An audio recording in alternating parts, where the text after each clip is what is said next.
नमस्ते दोस्तों, आज हम बात करेंगे मनुष्य जन्म लेता है और कुछ ही सालों में वह मर भी जाता है। ऐसा क्यों होता है? चलिए इस वीडियो में जानते हैं। बड़ा धमाका मौजूद ब्रह्मांड की उत्पत्ति। दोस्तों, मनुष्य जाति हमेशा ही इस बात की जानकारी लेने के लिए उत्सुक रही है कि हम कहाँ से आए हैं और कहाँ जा रहे हैं।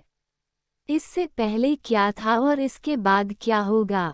मैं इस पुस्तक द्वारा इन प्रश्नों के उत्तर देने का प्रयत्न कर रही हूँ। संसार में घट रही हर घटना के पीछे प्रकृति का कोई न कोई नियम जरूर होता है। इन प्राकृतिक नियमों को बनाने वाली कोई शक्ति नहीं थी और न ही कोई ऐसी शक्ति है जो इन नियमों को खत्म कर सके। प्राकृतिक नियम कालजयी सच होते हैं जो कि समय और स्थानों पर निर्भर नहीं करते। जो नियम पृथ्वी पर सही सिद्ध होते हैं वे चंद्रमा, ग्रहों तथा तारों पर भी सही होंगे। यदि आज धरती पर लगे वृक्ष के फल टूटकर धरती के केंद्र की ओर गिरते हैं तो यह आज से 10,000 साल पहले भी ऐसा ही होता था। ऑक्सीजन के न होने से बेशक चंद्रमा पर वृक्ष नहीं है, परंतु यदि वहां भी ऐसा होता तो फल टूटने पर चंद्रमा के केंद्र की ओर ही आकर्षित होते। प्राकृतिक नियमों को वैज्ञानिकों ने बनाया नहीं बल्कि खोजा है। न्यूटन के गुरुत्वाकर्षण का नियम उस समय भी ठीक था जब न्यूटन पैदा भी नहीं हुआ था। जीवन चक्र विज्ञान को समझने के लिए एक और नियम की जानकारी होनी भी अति आवश्यक है।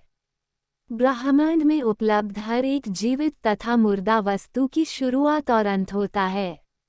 सरल भाषा में हम धरती में से खा पी कर मनुष्य बड़ा हुआ है और धरती में ही समा जाएगा। इसे जीवन चक्र कह सकते हैं। पूरे संसार में एक भी ऐसा पदार्थ नहीं है जिसका जन्म और मौत न हो। ये जीवन चक्र 1 सेकंड से कम का भी हो सकता है और खरब वर्षों से अधिक की भी संभावना है। उदाहरण के लिए मच्छर कुछ दिनों में ही जन्म, जवानी, संतान उत्पत्ति और बुढ़ापे का चक्र पूरा कर लेता है।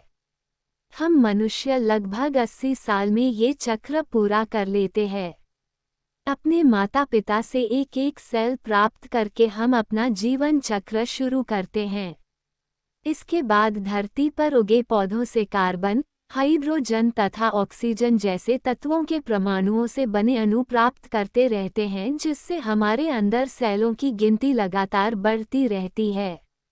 लगभग 40 साल की उम्र तक हमारे अंदर जमा होने वाले सेलों की गिनती 6 खरब तक पहुंच जाती है।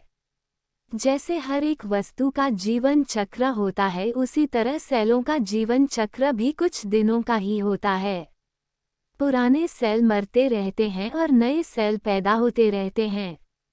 समूचे रूप में सेलों की गिनती 40 साल की उम्र तक बढ़ती रहती है, परंतु इसके बाद 40 से 50 साल की उम्र तक ये गिनती लगभग उतनी ही रहती है।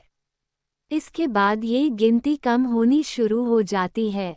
शरीर में रोजाना पैदा होने वाले सेलों की गिनती मरने वाले सेलों से कम हो जाती है।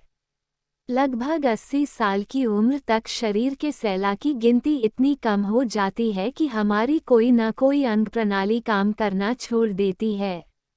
इस तरह हमारे जीवन चक्र का अंत हो जाता है और धरती से प्राप्त सभी कण किसी न किसी रूप में धरती को ही लौट जाते हैं। धरती पर मिलने वाली निर्जीव वस्तुएं भी इसी तरह का जीवन चक्र व्यतीत करती रहती है। उदाहरण के तौर पर जिस कुर्सी पर बैठकर आप ये किताब पढ़ रहे हो, उसके बीते हुए समय और आने वाले पलों के बारे में आप कुछ न कुछ अनुमान जरूर लगा सकते हो। आपकी सोच बताएगी कि किसी समय ये कुर्सी एक वृक्ष का कोई अंग थी तथा वह वृक्ष अपनी उम्र भोग कर सूख गया होगा और किसी कारीगर ने इसकी कुर्सी तैयार कर दी होगी। जब इसके भविष्य पर नज़र मारोगे तो आप इस निष्कर्ष पर पहुंचोगे कि किसी दिन ये कुर्सी टूट जाएगी और कोई इसे चूल्हे में जलाने के उपयोग में लाएगा। इस तरह प्राप्त हुआ पानी, गर्मी और कार्बन डाइऑक्साइड वापस वायुमंडल में जा मिलेगा, जहां वृक्ष दोबारा इसकी खुराक बना लेंगे। परिणामस्वरूप धरती से निकले अणु धरती में ही लौट जाएंगे। समुंदरों से वाष्प बनकर उड़ा पानी बादल बनकर पहाड़ों पर ढेरी हो जाता है। सैकड़ों मीलों की दूरी तय करके फिर नदियों नालों से यात्रा करता हुआ वापस समुंदर में प्रवेश कर जाता है। इसी तरह ब्रह्मांड में मिलने वाले सभी तारों, ग्रहों और उपग्रहों का जीवन चक्र होता है। ये जीवन चक्र अरबों वर्षों के हैं और इसमें अरबों ही छोटे बड़े जीवन चक्र और शामिल हैं। इन सभी की चर्चा करनी हमारी समर्था से बाहर की बात है।